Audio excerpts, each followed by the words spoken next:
Hi everybody, welcome to Lord of the Reads.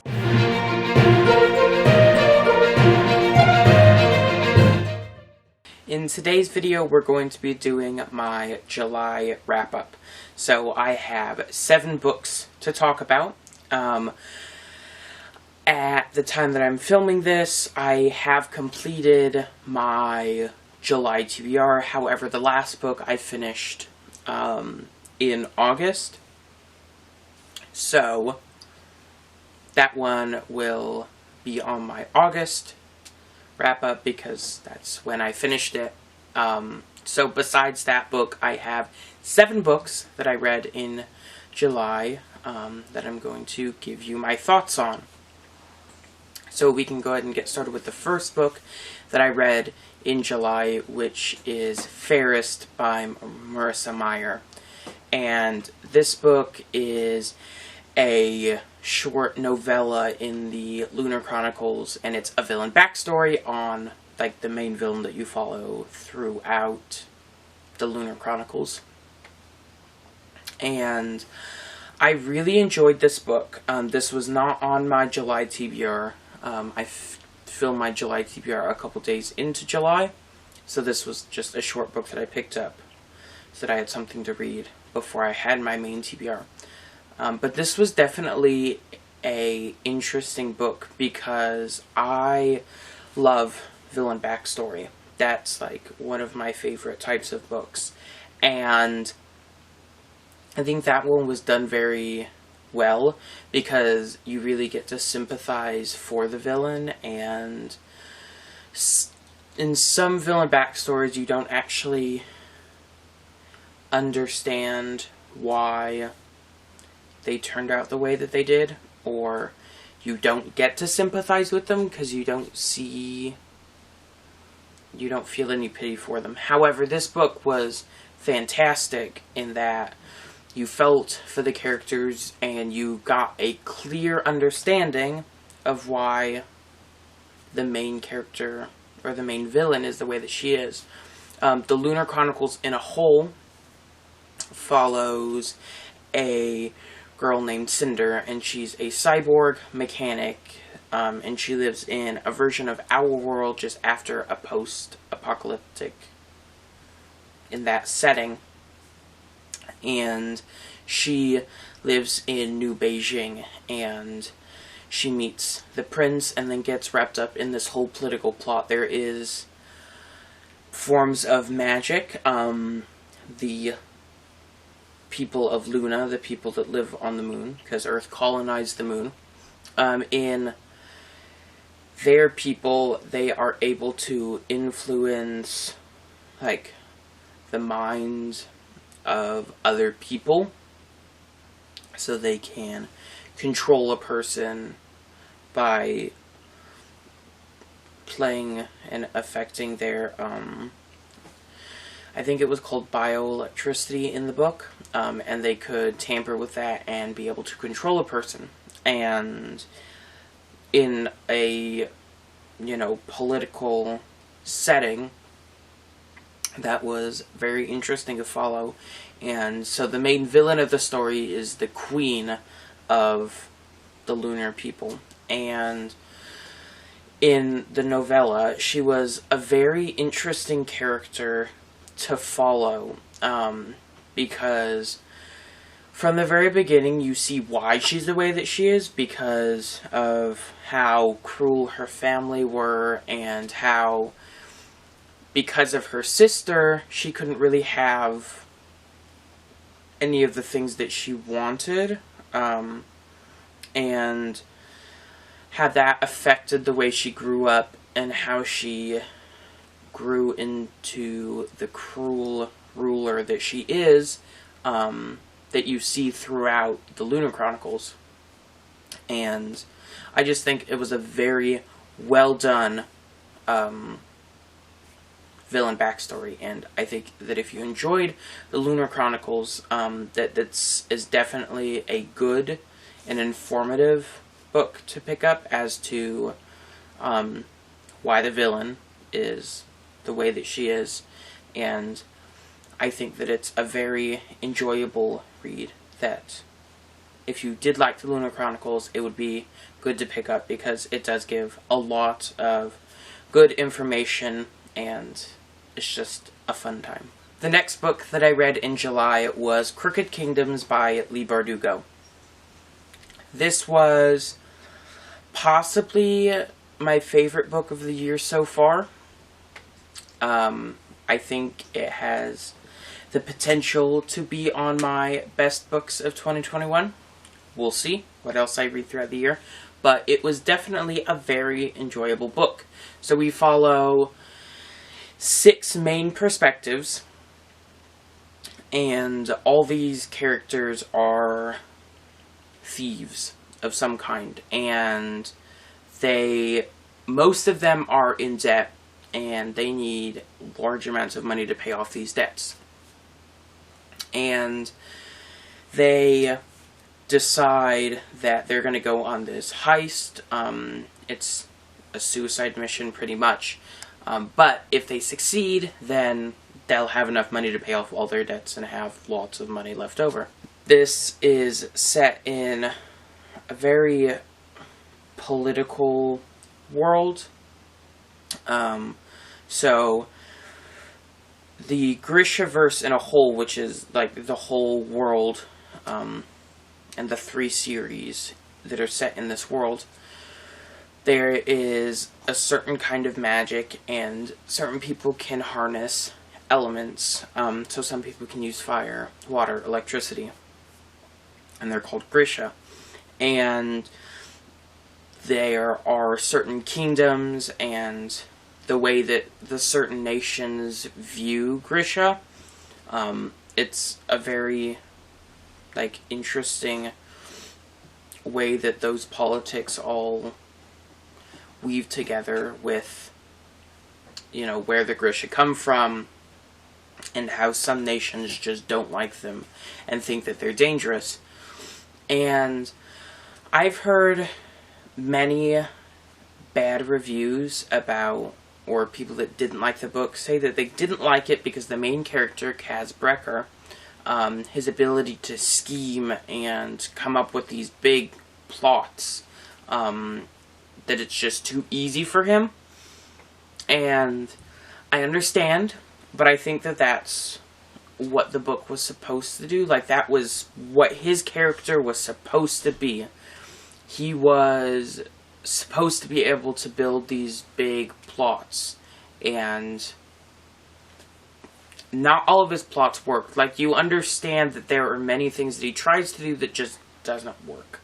However, the last version of all of his schemes will usually work, and there's so many plot twists throughout the book.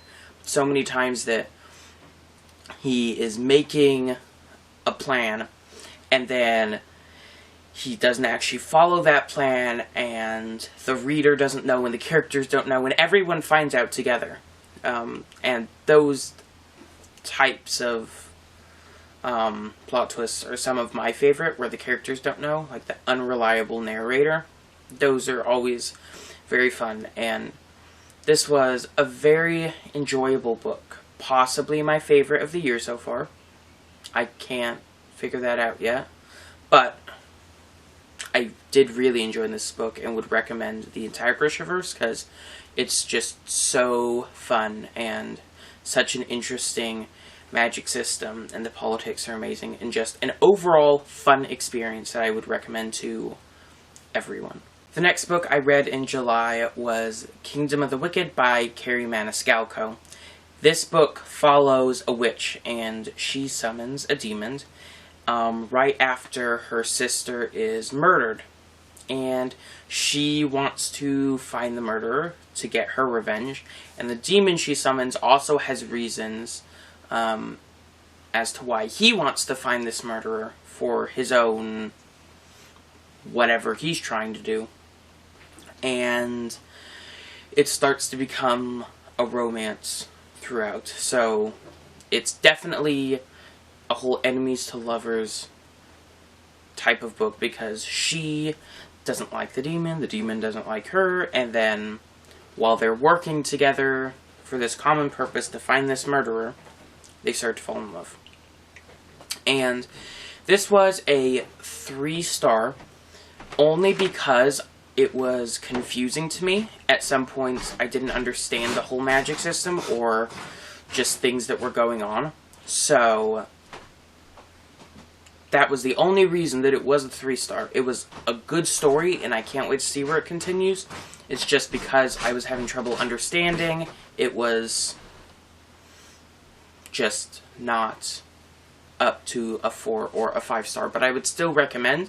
I still plan on picking up the rest of the books in the series, because I think now that I have most of, like, the magic system, now that I understand it, and I won't have to focus on that so much, I think that I'll enjoy the second book better. And I think now if I've reread Kingdom of the Wicked, I would probably like it better, just because I would already have a bit of a grasp on the magic and the way the world works in that book. So it's a solid book that I would recommend, because I think lots of people will enjoy this book, and I know lots of people already do. And yeah, I think lots of people would enjoy it, and that it's a very fun, a very enjoyable book once you get past the magic and all that. I think it's a very solid book that I would recommend to lots of people, because I think lots of people will enjoy this book. The next book I read was A Court of Wings and Ruin by Sarah J. Maas. I really enjoyed this book. It ended up being a 5-star. I've had 2 5-stars this month, Crooked Kingdoms and this. And I really enjoyed this book. This had a lot of things that I enjoy in books. So this series as a whole, A Court of Thorns and Roses series, the first book follows a girl named Feyre, and she accidentally kills a fairy, and because of this, a high fate comes and takes her away to live with him as punishment. So she has to live out her life, the rest of her life, in the fairy kingdom as punishment for killing another fairy. And the humans hate the fairies. Fairies don't like the humans, and so definitely another enemies to lovers. But I think the series got infinitely better as it went along. The first book was good. The second book was better and had a lot going for it, and a lot that I enjoyed in sequels. And this book was the best of them all. This had so many things that I enjoy in books. One main thing is that there is a war, which fantasy wars are very interesting to read about.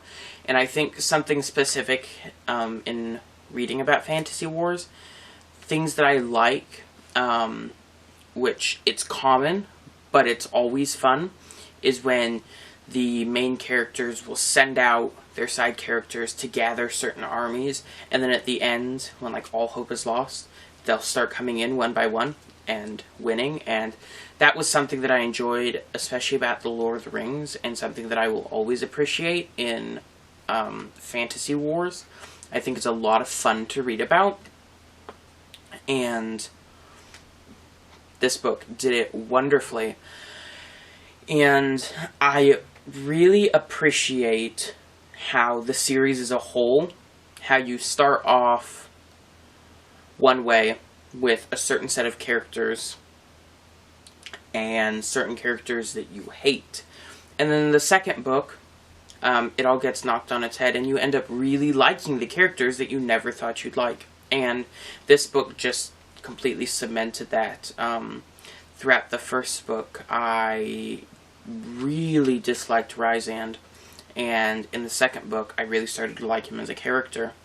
And in this book, his whole storyline is very interesting. Like, I wouldn't so much call it a character arc, because a character arc is when a character will change throughout the course of a book. And I don't think that in this book he really changes. it's more that your perception of him changes, and everyone else's perception of him kind of gets thrown away, so, like, the veils are taken off, and you actually are able to see what he's like, and not what people think he's like. Which is a really interesting thing to see, instead of just seeing someone change, where you actually just see the perceptions of him stripped away. So this whole series is a very fun one. It's very enjoyable. The plot is spectacular. The characters wonderfully developed. I cannot wait to finish it with A Court of Frost and Starlight. Definitely cannot wait to get to that, because I love this series. I would recommend it to everyone because it's so good. The next book that I read in July was Graceling by Kristen Kishore. So, let's talk about this book for a second. This was a 2-star. I did not enjoy this, and I ranted about this forever in my, I think it was my Greek Gods book tag. I ranted about this forever because I had so many thoughts and things that I did not like about this book. And I'm going to share them with you again, just because, I don't know, there was so much hype around the series, and I really wanted to enjoy it. However, I just didn't. So, let's start off with the plot. So, I did not find throughout the first 100 pages that I saw a plot moving along anywhere. And once it did start moving along, once the characters started doing things, I started thinking, but why? I didn't understand why what the characters were doing was significant. I understood what they were trying to do, but I didn't understand their motivation or why this was an important thing for them to do. Most books you'll see where the plot is going and there's a reason that it's supposed to happen, but I didn't understand the reasoning until,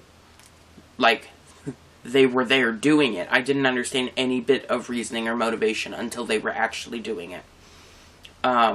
So, that was the first thing about the book that I did not enjoy. The second was the characters. I didn't feel that the characters were, that they had motivation behind, their thoughts and feelings, almost. There wasn't a lot piecing those together, and there wasn't a lot of explanation as to why the characters felt certain ways or were thinking certain things. A good example of this is the romance, which is my biggest critique of this book. And you start off with the girl, and it's set in a world where there are 7 kingdoms, ruled by 7 kings, and people can be born with graces, which is just a special skill. And the main character, the girl, is graced with killing. And this makes her, perfect to be the assassin for the kingdom that she lives in, and that's pretty much what she is. And that leads her to never want to get married or have children. So, the romance there is already an interesting concept. However, she meets a boy, and she dislikes this boy. And then she likes this boy. And she hates this boy. Then she loves this boy. Then she hates this boy. Then she loves him. And I felt that I didn't understand where the reasoning was behind these things. Because it felt like 1 minute she loved him and the next minute she hated them. There was literally at one point where she went to bed loving him and then woke up and it said she was angry with him and didn't know why. And I didn't understand, any of the motivation or why.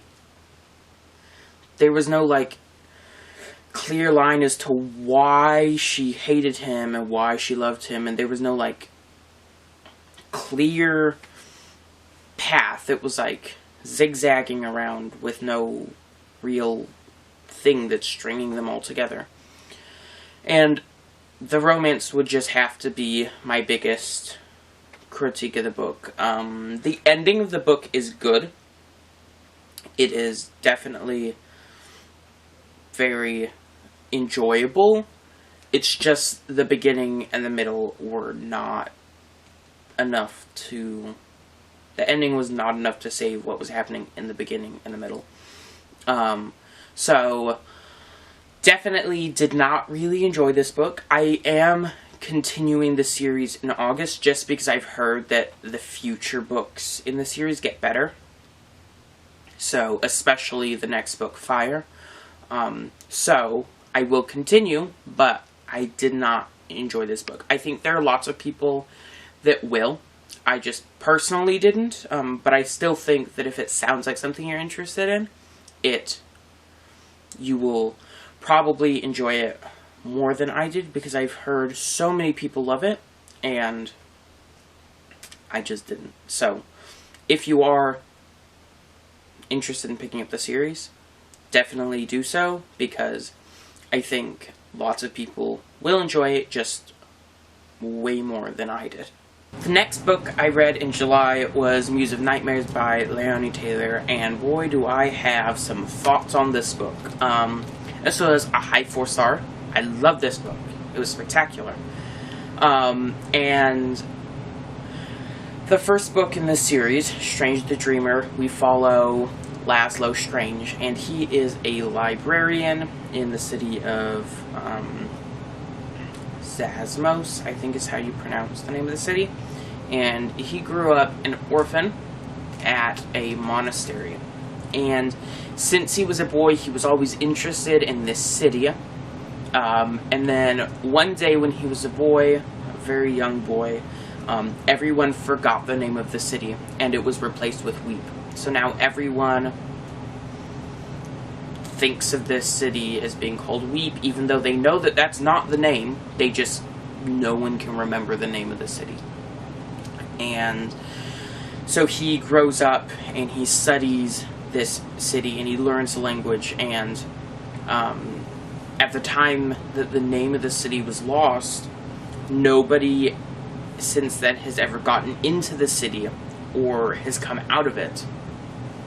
And he dreams of going to that city and learning of the magic and just the beauty of the city. And one day he gets the opportunity because someone comes and says that they need people to help solve the problem that caused everyone to forget the name of the city. So definitely a very interesting concept. This book was a very good finish to the series.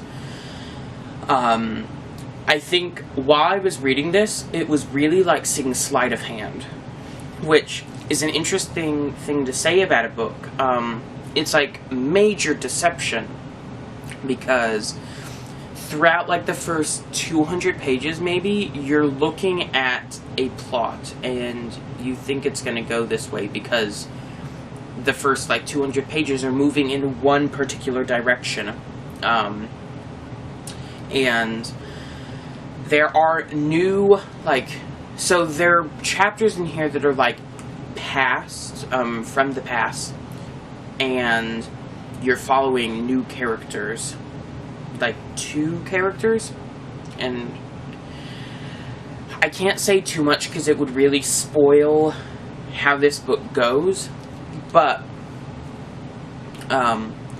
throughout the first 200 pages, you're looking at a plot, and you're really focusing on it because that's where the story seems to be going.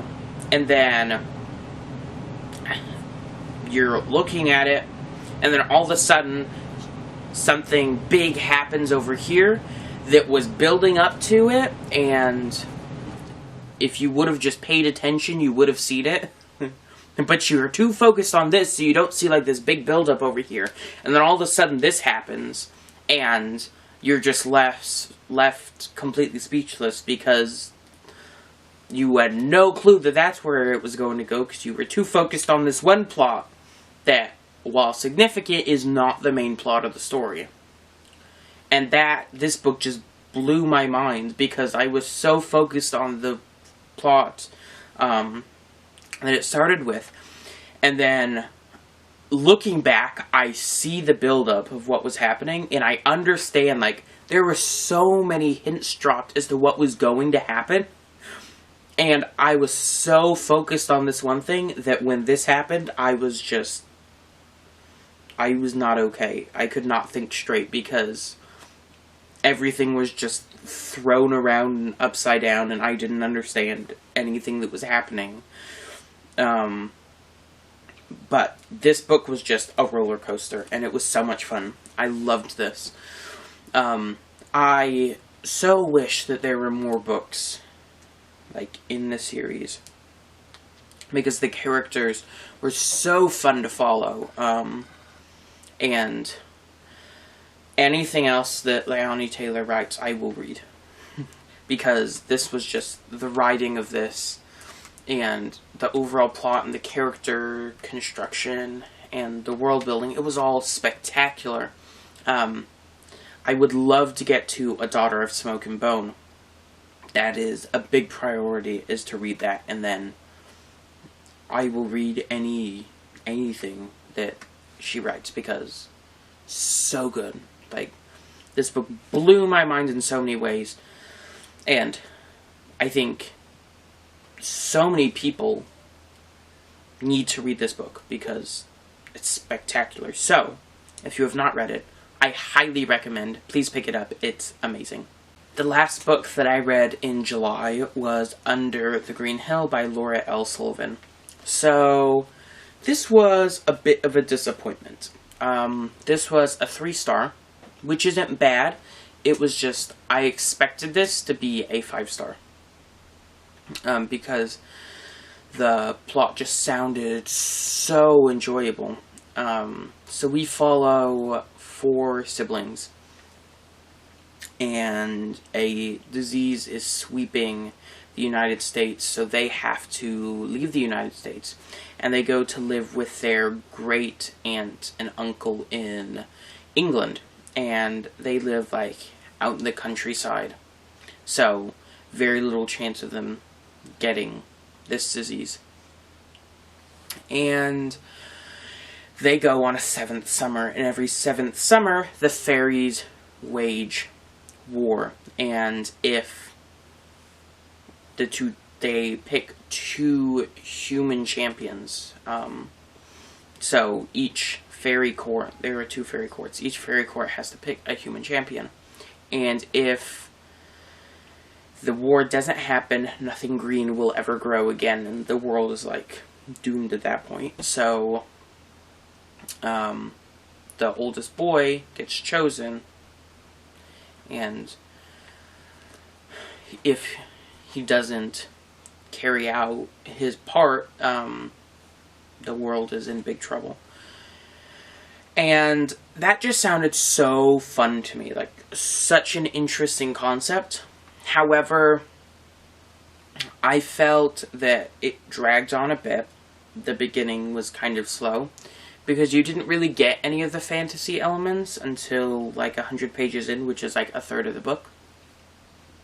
And I felt that the characters were slightly underdeveloped, and I think that's what happens when I read stories with just one perspective, is all the characters seem kind of underdeveloped. I think it's so much easier for me to understand a character and to care about that character when I'm actually in their head. And this was not... It was not really focused on one specific character. The writing... I forget what the writing is called, but it's, like, where the person that narrates the book has the ability to go into everyone's head, which is not my favorite style for writing. I find it kind of jarring because throughout the book, at least if it's split into chapters with different perspectives, you get a clear line of when you're in a specific person's thoughts, because all the characters have different thoughts and different personalities, so to be switching sentence to sentence, it can get really jarring to me, and I think that's what happened here. Because it was so jarring, I kept getting taken out of the story, and therefore did not care for the characters. The plot was good. It dragged on a little bit, but overall, the plot was good. My favorite part of this was the atmosphere. I think the atmosphere of, like, countryside in England with fairies, that's just a spectacular atmosphere, and it was written, like, the description of the countryside. It was so beautiful. That was my favorite part of the book. However, I think just because the characters were kind of underdeveloped to me because of the narration style, I just didn't really care about the characters, and therefore the plot kind of fell short because they're the ones carrying out the plot. So if I don't care about the characters, it's really hard for me to get into the plot. So, a bit of a disappointment. I would still recommend this book because I think that it's something that lots of people will like if they like that narration style. I just didn't, but I would still recommend it because I think a lot of people will enjoy it. So if it sounds interesting, definitely pick it up because it is a very interesting idea. It just didn't really hit the mark for me. Okay, so those were all my thoughts on the books that I read in July. There was definitely a mix. I think we had few 4 stars, 2 5 stars, 2 3 stars, and a 2 star. So definitely some spread out ratings. But overall, I think I enjoyed most of the books that I read, or at least was able to appreciate things in the books that I didn't enjoy.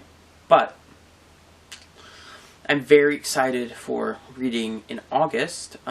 Like I said, the last book on my TBR from July, The Ballad of Songbirds and Snakes, will be on my August wrap-up, because I technically finished it in August. So, if you want thoughts on that, that will be in my August wrap-up whenever I finish my August TBR at the end of the month. But, yeah, that's going to be all for this video. I really hope you enjoyed.